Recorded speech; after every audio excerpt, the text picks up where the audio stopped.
Bismillahirrahmanirrahim. Assalamualaikum warahmatullahi wabarakatuh. Perkenalkan, nama saya Salmayanti dengan NIM 2004010256. Pada video kali ini saya akan menjelaskan mengenai pengertian perencanaan ekonomi, kemudian pengertian perencanaan pembangunan, dan substansi perencanaan pembangunan. Langsung saja saya akan menjelaskan yang pertama, yaitu pengertian perencanaan ekonomi. Jadi perencanaan ekonomi ini adalah mekanisme alokasi sumber daya atau mengelola sumber-sumber yang ada yang berlawanan dengan mekanisme pasar. Sebagai mekanisme koordinasi dalam sosialisme, perencanaan ekonomi menggantikan pasar faktor dan didefinisikan sebagai alokasi langsung sumber daya, berlawanan dengan alokasi tidak langsung dari mekanisme pasar. Sedangkan menurut Profesor Lewis menunjukkan pengertian perencanaan yang dipakai dalam perpustakaan ekonomi, antara lain yang pertama, yang menghubungkan dengan istilah itu dengan menentukan letak geografis, bangunan, tempat tinggal, atau kadangkala disebut perencanaan kota dan negara. Kemudian yang kedua, perencanaan hanya berarti memutuskan uang apa yang akan dipergunakan pemerintah masa depan seandainya punya uang untuk dibelanjakan. Kemudian yang ketiga, ekonomi berencana. Ekonomi di mana masing-masing satuan produksi hanya memakai sumber daya manusia, bahan dan peralatan yang dialokasikan ke sana melalui kota dan menjual produknya semata-mata kepada orang atau perusahaan. Selanjutnya saya akan menjelaskan mengenai pengertian perencanaan pembangunan. Secara umum, perencanaan pembangunan adalah cara atau teknik untuk mencapai tujuan yang diinginkan dengan memanfaatkan sumber daya yang ada secara efektif dan efisien dalam proses pembangunan, sehingga mampu mewujudkan masyarakat yang maju, makmur, dan sejahtera. Menurut Riyadi dan Dedi Supriyadi mengartikan bahwa perencanaan pembangunan ini sebagai suatu proses perumusan alternatif-alternatif atau keputusan-keputusan yang didasarkan pada data-data dan fakta-fakta yang akan digunakan sebagai bahan untuk melaksanakan suatu rangkaian kegiatan atau aktivitas kemasyarakatan, baik yang bersifat fisik atau material maupun non-fisik atau mental spiritual, dalam rangka mencapai tujuan yang lebih baik, yaitu mewujudkan masyarakat yang adil, maju, dan sejahtera.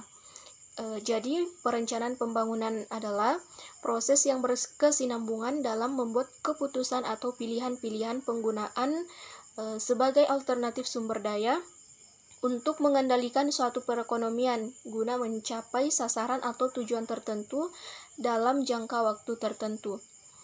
Pengertian pembangunan sendiri pada hakikatnya adalah upaya untuk mewujudkan cita-cita bangsa Indonesia, yaitu mewujudkan masyarakat yang adil dan makmur. Pembangunan juga dipandang sebagai peningkatan pertumbuhan ekonomi disertai keadilan sosial. Perencanaan pembangunan ditandai dengan adanya usaha untuk memenuhi berbagai ciri-ciri tertentu serta adanya tujuan yang bersifat pembangunan, yaitu yang pertama, usaha yang dicerminkan dalam rencana untuk mencapai perkembangan sosial ekonomi yang mantap atau steady social economic growth.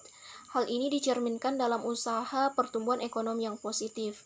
Kemudian yang kedua, usaha yang dicerminkan dalam rencana untuk meningkatkan pendapatan per kapita. Kemudian yang ketiga, usaha untuk mengadakan perubahan struktur ekonomi. Hal ini seringkali disebut sebagai usaha diversifikasi ekonomi. Keempat, usaha perluasan kesempatan kerja. Kemudian yang kelima, usaha pemerataan pembangunan sering disebut sebagai distributive justice. Kemudian yang keenam, usaha pembinaan lembaga-lembaga ekonomi masyarakat yang lebih menunjang kegiatan-kegiatan pembangunan. Kemudian yang terakhir, usaha secara terus-menerus menjaga stabilitas ekonomi.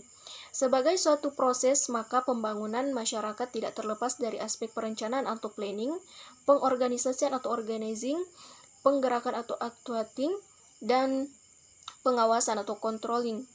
Di sisi lain, perencanaan pembangunan tidak bisa dilepas dari dua konsep hubungan antara sistem sosial atau social system dan lingkungan alam atau sistem ekologi. Menurut Egles, tahun 1984, dilihat dari perspektif lingkungan, perencanaan pembangunan memiliki dua komponen, yaitu yang pertama, sekumpulan alasan yang melihat tujuan perencanaan dari segi ekologi dan pembangunan manusia. Kemudian yang kedua, seperangkat kriteria sebagai acuan dalam menilai pembangunan dari aspek etika sosial dan etika ekologi. Baik, yang terakhir saya akan menjelaskan mengenai substansi perencanaan pembangunan. Jadi, substansi perencanaan pembangunan pada hakikatnya memiliki tujuan dan fungsi yang sama, yaitu sebagai tata cara pelaksanaan pembangunan yang berisi nilai-nilai dasar tujuan pembangunan yang tidak dibatasi kurun waktu dalam keberlakuannya. Pola ini mengatur garis kebijakan dan sistem perencanaan pembangunan untuk dijabarkan dalam bentuk perencanaan pembangunan jangka panjang, menengah, maupun tahunan. Rencana pembangunan itu sendiri adalah proses perumusan rencana pembangunan berkaitan dengan aktivitas, bagaimana sebuah perencanaan pembangunan disusun, kapan dan siapa saja pihak-pihak yang terlibat dalam proses penyusunan perencanaan tersebut. Sedangkan substansi rencana pembangunan berbicara mengenai apa isi dari rencana pembangunan yang telah disusun, perencanaan pokok dan isu-isu strategis yang mendesak untuk diselesaikan dalam pembangunan. Jadi, dari aspek isi atau substansi, maka akan dilihat permasalahan apa saja yang diangkat dan dijadikan agenda dalam penyusunan perencanaan pembangunan. Prioritasi permasalahan yang disusun akan mencerminkan urgensi yang dihadapi oleh daerah dalam rangka mewujudkan kesejahteraan masyarakat. Sekian penjelasan dari saya mengenai pengertian perencanaan ekonomi dan perencanaan pembangunan dan substansi perencanaan pembangunan. Sekian, wassalamualaikum warahmatullahi wabarakatuh.